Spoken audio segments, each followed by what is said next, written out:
Thank you, Mr. Chair. Mr. Ziegler, did you ever ask for access to Hunter Biden's laptop in your investigation? I do recall asking for access, yes. And were you granted that access?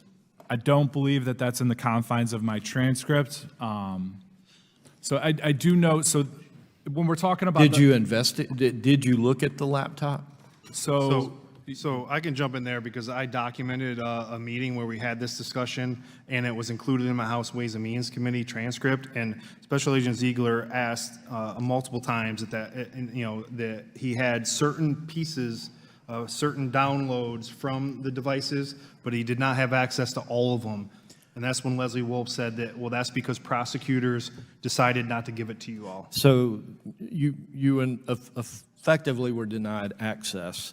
Mr. Shapley, in your interview with the Ways and Means Committee, you stated the following regarding efforts to obtain a search warrant for, at the time, former Vice President Biden's guest house. We talked about the storage unit earlier. Let's talk about the guest house now, where Hunter Biden had been staying, and Assistant U.S. Attorney Leslie Wolf's assessment of the situation regarding the likelihood of such a warrant being approved.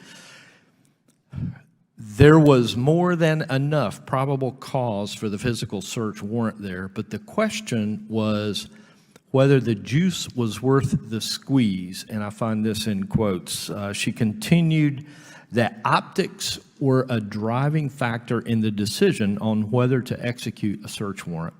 She said a lot of evidence in our investigation would be found in the guest house of former Vice President Biden, but said that there's no way that we'll get it approved.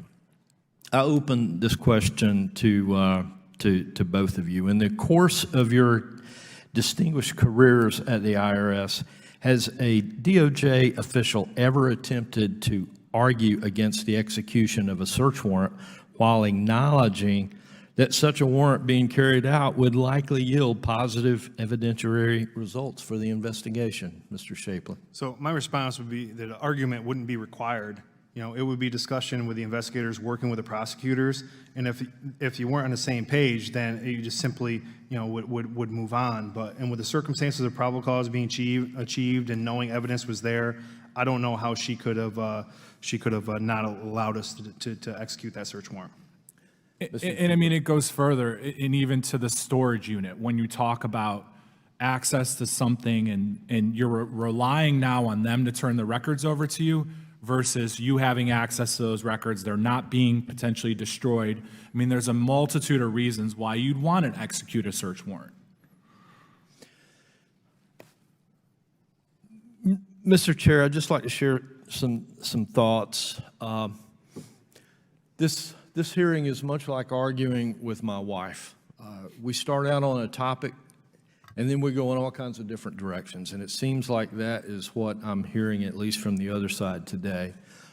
And I've heard over and over that President Biden has not been implicated or proven for any wrongdoing here. And I acknowledge that for now, but I know that it is the intent of this Oversight Committee to continue to look at the evidence that we have here.